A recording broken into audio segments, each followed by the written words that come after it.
Bienvenidos a Misterios Expuestos. Donde quiera que estés y hasta donde sea que nos escuches, te damos la bienvenida. Transmitiendo desde la parte baja de la cuarta dimensión, mejor conocida como Norte Carolina, mi nombre es Alejandro, y como siempre, listo para traer un misterio más hasta tus oídos en este martes misterioso. Gracias por acompañarnos en el podcast que nunca ha visto desaparecer ninguna casa. Aunque a veces se nos ha desaparecido el mundo por completo, pero esa es otra historia. Are you talking about New Year's Eve? Digamos que hay algunas experiencias de las que simplemente no quiero hablar. Why not? I thought you really enjoyed those drinks that I made for you.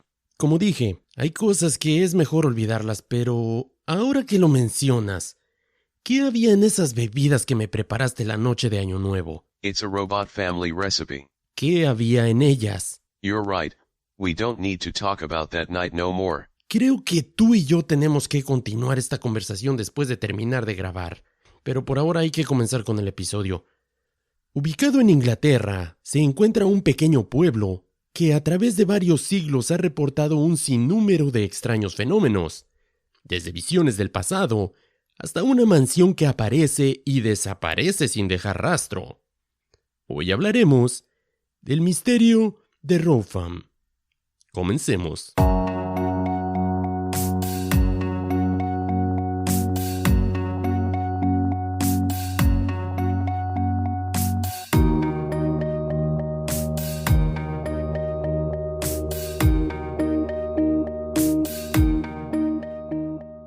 Gracias una vez más por acompañarme en un nuevo episodio de Misterios Expuestos, el cual es posible gracias a todas esas personas que directa o indirectamente son parte de este proyecto. En especial, quiero agradecer a las personas que han hecho posible que el día de hoy estemos disfrutando de una cervecita bien fría para amenizar el episodio. Muchas gracias a nuestros patrocinadores y si gustan apoyarnos, solo tienes que dar clic en el link de la descripción del episodio y seguir las instrucciones es bastante simple. Y agradeceremos tu apoyo infinitamente. En fin, vamos a iniciar con el episodio del día de hoy, en el cual vamos a platicar de uno de los misterios favoritos de muchos de nuestros escuchas. Y sí, estoy hablando nada más y nada menos que de los deslizamientos y saltos en el tiempo. Así es que, prepara tu cafecito y si me acompañas con una cervecita, ¡salud! Vamos a iniciar. Y como lo había señalado, vamos a iniciar el episodio del día de hoy con un par de historias muy interesantes sobre saltos en el tiempo, para después dar paso a la historia principal del episodio del día de hoy. Y la primera historia del día de hoy nos llega desde el centro de Inglaterra. Particularmente se sabe que sucedió en un campo de cricket en los terrenos de un hospital psiquiátrico. La fecha es 1994, a finales de la primavera, y según los datos que pude encontrar acerca de este particular evento, habría sucedido a eso de las 6:40 o 6:45 de la tarde. Inseguro de si la tormenta significaría que el entrenamiento de cricket de ese día se habría cancelado o no, decidí arriesgarme y me dirigí al campo de cricket llegando alrededor de las 6:30 de la tarde. En el medio del campo había una cuerda sostenida por pequeños postes que delimitaban el área de juego principal, o mejor conocido como la plaza, y estaba diseñada para disuadir a las personas de ingresar allí para preservar simplemente la superficie del juego. Cuando llegué a este lugar, vi que alguien había levantado varios de los postes de los agujeros y los había dejado caer al suelo. No era inusual que sucedieran cosas como esta. La naturaleza misma del hospital significaba que los pacientes a menudo se comportaban de manera bastante extrañas. En ocasiones simplemente hacían cosas como esas. De cualquier manera, me dirigí al centro del campo y reemplacé cada poste. Solo habrían quitado unos 5 o 6 de los 8 postes que había en total, y al final simplemente volví a enrollar la cuerda en alguno de los postes de las cuales lo habían soltado. Una vez hecho esto, continué por el campo hasta el otro lado, donde había 2 pequeñas cabañas separadas por una pequeña distancia una de la otra. Una de estas cabañas se utilizaba como vestuario, la llamaremos la cabaña número 1, y la otra se utilizaba como almacenamiento, la cual era conocida como la cabaña número 2.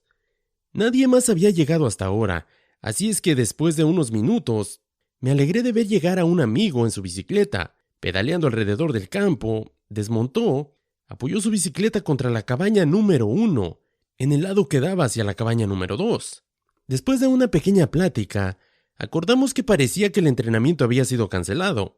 Sin embargo, faltaban unos 20 minutos para la hora de apertura de nuestro club social local, donde normalmente el equipo se reunía después de cada entrenamiento. Decidimos intentar encontrar una pelota que pudiéramos lanzarnos uno a otro para matar el tiempo hasta que llegara esa hora. Mi amigo decidió buscar en unos arbustos donde sabíamos que se habían perdido muchas bolas en el pasado, mientras yo probaba suerte y trataba de forzar la entrada de la cabaña número 2. La puerta de esta cabaña era una puerta dividida, como la que se encontraría en un establo, vaya, una puerta de 2 hojas, y al ser de madera y estar expuesta a los elementos, esta no estaba en buenas condiciones. Con un palo traté de separar las 2 secciones de la puerta y empujar la cerradura en el interior de la mitad inferior de la puerta para abrirla, lo que me permitió arrastrarme un poco hacia adentro.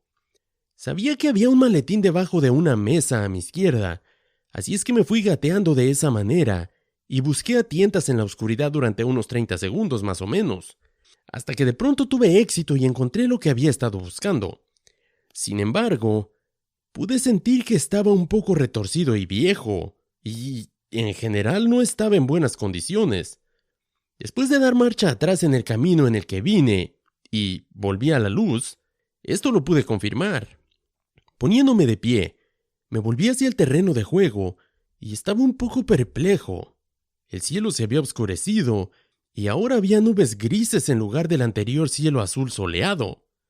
Los postes en el medio del campo, que acababa de regresar a los hoyos, no hacía más de 10 minutos de esto, una vez más estaban en el piso y exactamente en las mismas posiciones en las que habían estado cuando yo llegué al campo por primera vez. Girando a mi derecha, pude ver que la bicicleta de mi amigo ya no estaba.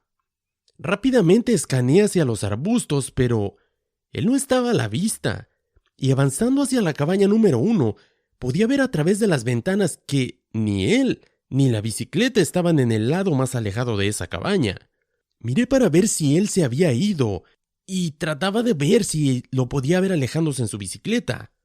En ese momento no pude comprender lo que estaba viendo y asumí que era una broma pesada. Me sentí muy enojado por los eventos, probablemente más de lo razonable, y recuerdo haber maldecido antes de regresar a la cabaña número 2 y arrastrarme adentro para devolver la pelota que había encontrado. Saliendo de la cabaña una vez más, me levanté hacia el sol y me volví para ver los postes que estaban otra vez dentro de los agujeros, como los había dejado yo la primera vez. La bicicleta de mi amigo estaba una vez más contra la cabaña número 1 y él venía saliendo de los arbustos donde había ido a buscar pelotas. Recuerdo haberle preguntado a qué jugaba y por qué había movido su bicicleta y los postes. No una, sino 2 veces. Mi mente inicialmente ignoró los cambios repentinos del clima y la escasez de tiempo que él habría tenido para realizar la supuesta broma. Por supuesto, solo podía negar cualquier irregularidad, pero había experimentado algunas rarezas. En una conversación mientras salíamos del campo, mi amigo me dijo que mientras buscaba en los arbustos, había notado un repentino cambio en el clima, que se había vuelto sombrío y helado.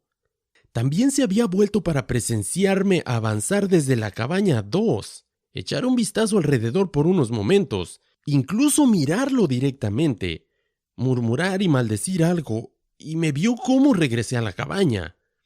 A lo largo de los años he tratado de explicar los eventos de esos pocos minutos sin éxito, y un desliz de tiempo es lo más cercano a una explicación que he llegado.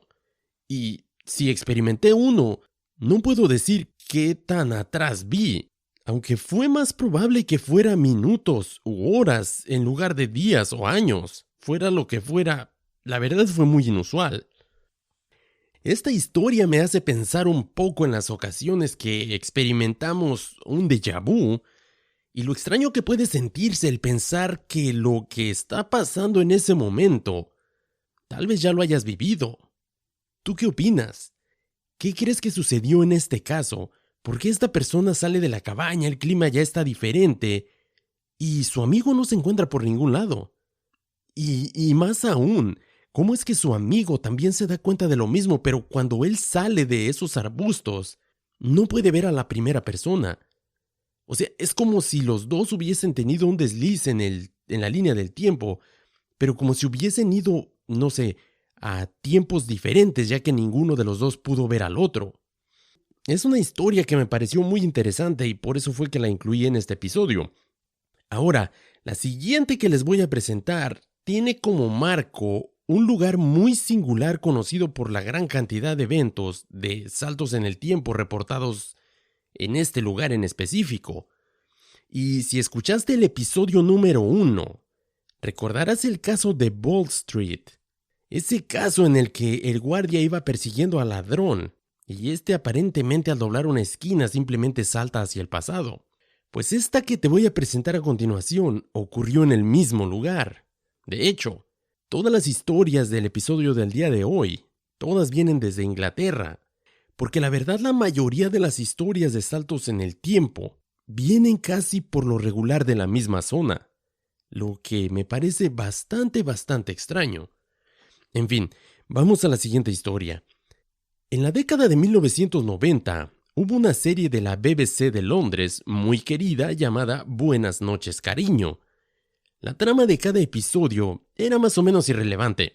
Lo que a mí, y sospecho que a muchos otros espectadores nos pareció tan fascinante, fue la premisa básica de la serie. Un joven que vivía en Londres a principios de la década de 1990 se pierde en una calle secundaria y de pronto se encuentra en 1940. Lo que hace la historia aún más interesante es el hecho de que puede entrar y salir de 1940 como le plazca. El pasaje o túnel, por decirlo así, está abierto todo el tiempo, en ambas direcciones, aunque él parece ser el único que se beneficia de él. Lo que no sabía en ese momento es que la serie supuestamente, o eso me dijeron, habría sido inspirado por una serie de incidentes aparentemente reales que, de nuevo, supuestamente, habrían sucedido en la ahora casi famosa Ball Street, en Liverpool. Se dice que el más publicitado de estos incidentes ocurrió un sábado de julio de 1996, por lo que no pudo haber inspirado la serie que comenzó 3 años antes. Los relatos varían, aquí hay una versión de la historia, y en otro sitio encuentras otra diferente. La historia fue contada originalmente durante un programa de radio, ya sea por el hombre que la experimentó, y esa es la versión más famosa, o más probablemente por Tom Slemen. Parece que este hombre, un policía de Merseyside, fuera de servicio en el momento del incidente, y su esposa estaban de compras en el centro de Liverpool. Cerca de la estación central de trenes, esta pareja se habría separado. La esposa fue a la librería Dillons y fue a una tienda cercana que vendía CDs. Aproximadamente 20 minutos después, el hombre salió de la tienda y se dirigió hacia Ball Street para encontrarse con la esposa. Mientras caminaba por la pendiente cerca de la oficina de correos del liceo, de repente sintió como si hubiera entrado en un oasis de tranquilidad. Luego escuchó un fuerte claxon, una pequeña furgoneta, una verdadera antigüedad sobre ruedas con la inscripción de Kaplan, lo esquivó por muy poco. Al mismo tiempo notó que el pavimento de la calle había cambiado de aspecto. De hecho, de repente se encontró parado en medio de la calle. Mientras miraba a su alrededor en un estado de total confusión, notó que la gente vestía de una manera claramente anticuada. Sus ropas parecían reliquias de los años 40 o principios de los 50, y cuando miró hacia la librería donde se suponía que su esposa estaba comprando, notó que el letrero de Dillons había desaparecido. La tienda mostraba el nombre de Cripps, y no parecía vender libros en lo absoluto. Había zapatos de mujer y carteras en las ventanas. Luego, para su alivio me imagino, el policía vio a una chica que vestía un atuendo claramente no vintage, una blusa sin mangas verde lima y un bolso inconfundiblemente moderno. Este policía ve cómo esta chica se iba dirigiendo hacia Cripps. La siguió con la mirada y la vio detenerse en seco antes de llegar a la tienda. Algunos cuentos dicen que ella entró en la tienda y luego salió. La tienda de ropa de damas de pronto había cambiado de nuevo a ser una librería. Dillons estuvo ahí una vez más, junto con el resto de 1996. ¿Viste eso? Se dice que le dijo el policía. Sí, dijo la mujer. ¿Qué fue eso? Pensé que estaban vendiendo ropa, pero ahora veo que es una librería. Y por cierto, dado que Dillons ha desaparecido desde 1999, estoy seguro de que a mucha gente le encantaría que la librería volviera a aparecer. O al menos se consolarán, como lo hacen los muchos clientes agradecidos del viejo Cripps, al pensar de que en algún lugar del tiempo todavía existe y tal vez podrán volverla a ver muy pronto. Sin duda una historia extraña, pero bastante interesante a la vez, especialmente por el hecho de que muchos de estos eventos se relacionan con este lugar en específico. Como dije, las historias del día de hoy todas provienen de Inglaterra, pero la mayoría de los casos que suceden es en esta área. Y he escuchado por ahí, me han sugerido que investigue un poco acerca de los subterráneos de los subways en la ciudad de Londres, porque tal vez esto tendría un poquito que ver el por qué se den tantos saltos en el tiempo en esta zona. En fin, vamos a un pequeño break, pero cuando regresemos te voy a contar la historia principal del episodio del día de hoy, porque si bien en la mayoría de los saltos en el tiempo es un número limitado de personas las que experimentan el fenómeno, en el siguiente caso es una área bastante mayor, y casi un pueblo entero es el que ha sido testigo de este fenómeno. No te vayas, regreso en un minuto.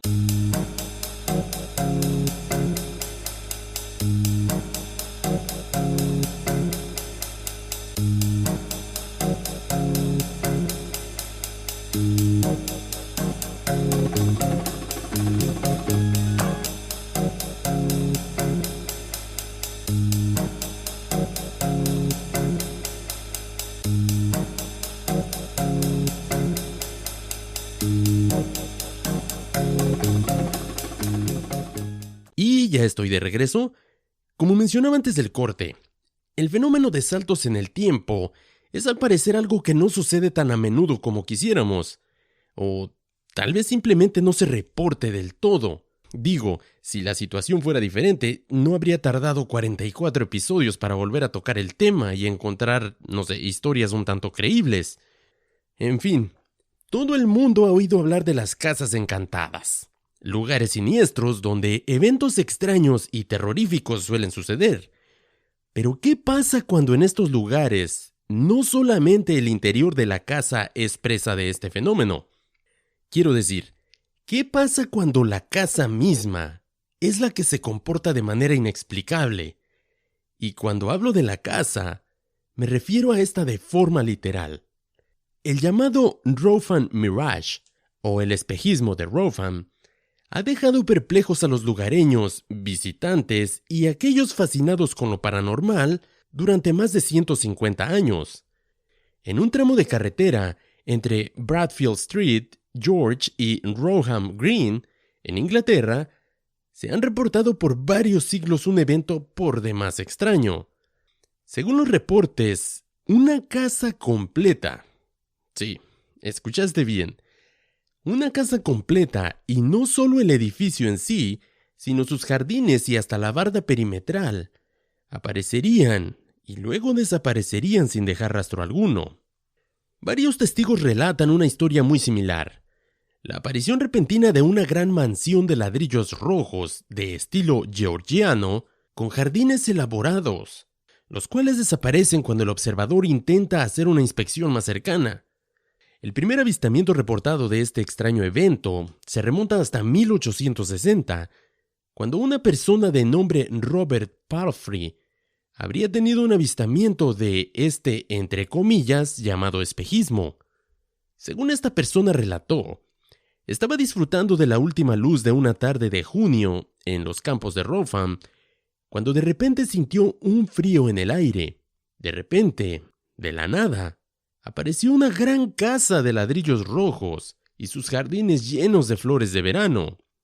Por desgracia para el espectador, esta desapareció ante sus ojos en muy poco tiempo.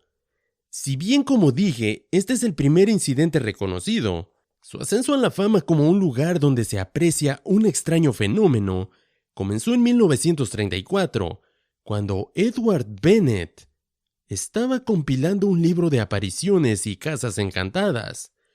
En este momento, esta persona recibe una carta de una maestra, la señorita Winnie, contándole un incidente extraordinario que sucedió en el otoño de octubre de 1926. Vine a vivir a Rotham, a 4 millas de Bury Street, Edmonds, en 1926. El distrito era entonces completamente nuevo para mí, y yo y mi alumna, una niña de 10 años, pasamos nuestras caminatas vespertinas explorándolo. Una tarde aburrida y húmeda, creo que en octubre del 26, caminando por los campos para ver las iglesias del pueblo vecino Bradfield Street George, para llegar a la iglesia que veíamos claramente adelante de nosotros a la derecha, tuvimos que pasar por un corral de donde salimos a una carretera. Nunca antes habíamos realizado este paseo en particular, ni sabíamos nada sobre la topografía de la aldea de Bradfield St. George. Exactamente frente a nosotros, al otro lado de la carretera y flanqueándola, vimos un alto muro de ladrillos de color amarillo verdoso. El camino pasó unos metros más allá de nosotros y luego se alejó de nosotros hacia la izquierda. Caminamos por la carretera, siguiendo la pared de ladrillos que rodeaba la curva, donde nos topamos con puertas altas de hierro forjado en la pared. Creo que las puertas estaban cerradas o a un lado puede haber estado abierto. El muro continuaba desde las puertas y desaparecía en la curva. Detrás de este muro y elevándose sobre de él, había un grupo de árboles altos. Desde las puertas, un camino conducía entre estos árboles a lo que evidentemente era una casa enorme. Solo podíamos ver una esquina del techo sobre un frente de estuco, en el que recuerdo haber visto algunas ventanas de diseño georgiano, aunque el resto de la casa estaba oculto por las ramas de los árboles. Nos quedamos junto a las puertas por un momento, especulando sobre quién vivía en esa gran casa, y me sorprendió bastante que no hubiera habido hablar del propietario, entre las muchas personas que habían visitado a mi madre desde nuestra llegada al distrito. Mi alumna y yo volvimos a dar el mismo paseo hasta la primavera siguiente. Hasta donde puedo recordar, fue una tarde aburrida, con buena visibilidad, en febrero o marzo. Caminamos por el corral como antes, y salimos a la carretera donde, de repente, las dos nos detuvimos en seco y simplemente nos vimos la una a la otra, preguntándonos ¿dónde estaba el muro? No estaba ahí. El camino estaba flanqueado por nada más que una zanja, y más allá de la zanja se extendía un desierto de tierra revuelta, maleza, montículos, todo cubierto de árboles que no habíamos visto en nuestra primera visita. Seguimos el camino al doblar la curva, pero no había puertas, ni camino, ni la esquina de la casa a la vista. Ambas estábamos muy desconcertadas. Al principio pensamos que esta casa y la pared habrían sido derribadas desde nuestra última visita, pero una inspección más cercana mostró un estanque y unas pequeñas piscinas entre los montículos donde habíamos visto la casa. Era obvio que estos cuerpos de agua habían estado aquí por muchos años.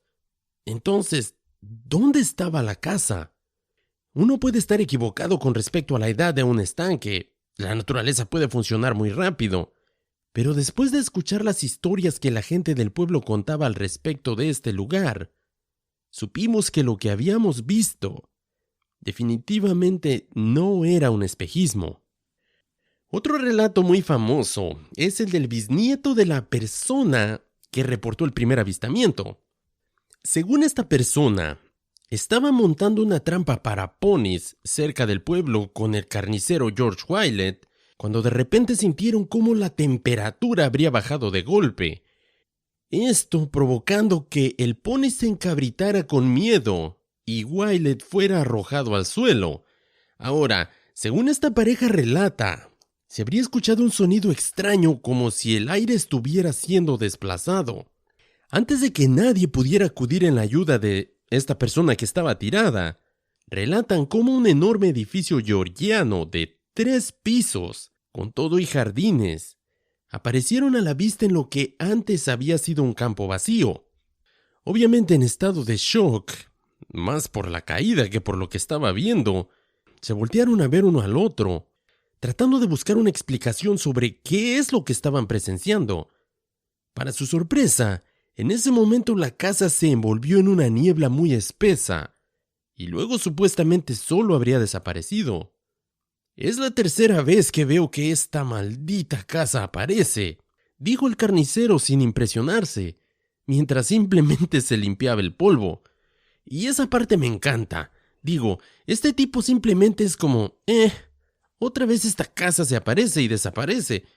Quiero decir, si algún día a mí me sucediera algo parecido, no sé, haría un gran alboroto al respecto. Pero en fin, es de entenderse, esos eran otros tiempos». Si bien la ubicación de la casa cambia ligeramente en algunas versiones, su apariencia parece estar escrita en piedra. Según los registros históricos del lugar y los mapas de principios del siglo XVIII, muestran una casa grande en la ubicación de la mayoría de los avistamientos. Esta casa, que puede encontrarse en los registros y en los mapas antiguos, es señalada con el nombre de King's Hall. Pero parece poco probable que no haya registros de una casa de estilo georgiano o que no se haya recordado en 1860.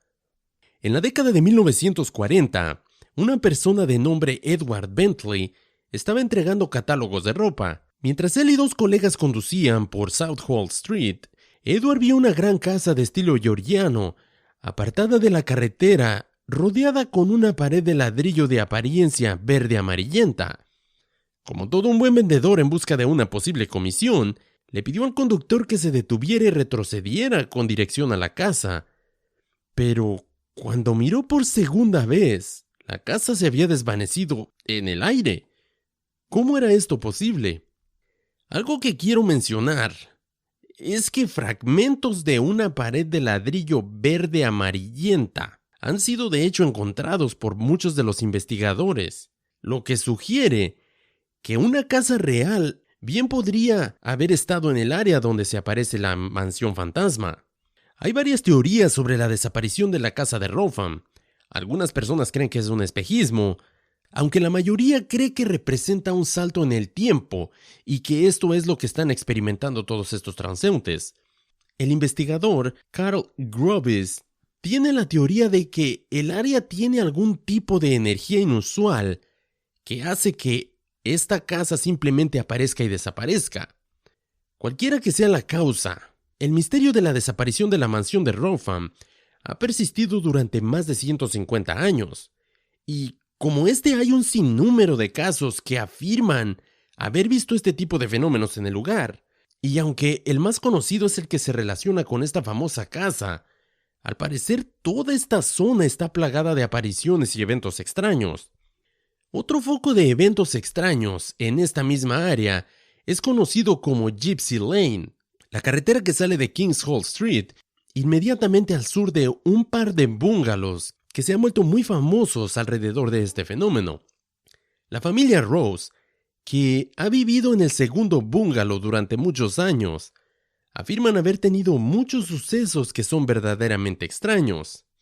En una ocasión, una mujer de nombre Edith Rose estaba tejiendo en la sala de estar cuando de repente la mitad de su habitación se volvió intensamente negra. Según esta persona, afirma que colocó su mano dentro de esta zona oscura y al hacerlo es como si hubiera desaparecido. Simplemente ya no podía verla. Y estamos hablando de que esta persona narra que su historia fue al mediodía. O sea, ¿cómo es esto posible? En otra ocasión, asegura que vio a varios monjes pasando al otro lado de la ventana de su sala. No tendría esto nada de extraño en realidad. El problema es que esta ventana no da a la calle, sino a otro cuarto de la casa que no está conectado al exterior, excepto por la sala misma. Las personas de este lugar aseguran que a menudo se veían figuras subiendo por el camino principal, siempre a la hora de la cena. Y al igual que en las primeras historias, también en esta se menciona cómo los caballos de los Rose se negaban a pasar por ciertos puntos de este lugar conocido como Gypsy Lane. Estas personas simplemente comentan cómo los caballos se ponen temerosos y los ponis se soltaban y huían presas del pánico. Bob y Win Baker, que vivían en una casa en el extremo norte de White Horse Lane, a unos 400 metros al sur de Grove, a menudo observaban de forma independiente bolas de luz desde su dormitorio. Las luces emergían de un armario a la derecha de la habitación y se desplazaban hacia la izquierda, a unos 2 pies por debajo del techo, hasta desaparecer en el otro dormitorio. Una anciana y sus 2 hijas que viven en la parte principal del pueblo, las cuales al parecer tienen una buena vista de los campos que conducen al lugar de los avistamientos extraños, aseguran que en muchas ocasiones han sido testigas de un extraño arco de luz que surge del suelo y forma una especie de arco iris. Según estas personas, la luz persiste durante un periodo considerable de tiempo, pero también cuentan que habían tenido miedo de contárselo a los demás. Lo interesante es que sus avistamientos de estas extrañas luces coincidirían con algunos de los eventos extraños. En uno de los avistamientos más recientes, un soleado domingo por la tarde de febrero del 2007, Jim Bartram y su marido Sidney, más conocido como Johnny, una pareja de retirados que vive en Grand Barton, decidieron ir a dar una vuelta por los alrededores para visitar los pueblos pintorescos locales. Se dirigieron al sudeste hacia Rougham, lugar que Jim nunca había visitado antes, y condujeron hacia el sur por Kings Hall Street. Según su relato, acababan de pasar 2 bungalows frente a Colesville's Grove cuando Jim vio a su izquierda una gran casa georgiana. Estaba al otro lado de un campo recién labrado frente a un bosque. Se lo señaló a Johnny, quien la miró brevemente y dijo que, como era una casa tan hermosa, la mirarían más de cerca en su camino de regreso. Después de un agradable recorrido, regresaron por la misma ruta, pero se sorprendieron al darse cuenta que no había ya ninguna casa. Jen estaba desconcertada y le preguntó a Johnny si estaba seguro de que habían salido por el mismo camino. Este, obviamente le dijo que estaba seguro, ya que es la única carretera que va hacia el sur desde Rougham. Jen se preocupó cada vez más durante las próximas semanas. Ella sintió que deberían informar el incidente a alguien, pero Johnny no estuvo de acuerdo y dejó muy en claro que no deseaba ser ridiculizado y negaría haber visto la casa él mismo. Durante 8 meses, Jen agonizó por el asunto. Luego, durante una llamada telefónica a una amiga suya, de nombre Katarzyna Powell, admitió que había visto algo muy extraño y no sabía qué hacer. Para su sorpresa, su amiga le respondió: «No habrás visto la casa fantasma, ¿verdad?». Jen no tenía idea de que otros también habían presenciado el mismo fenómeno.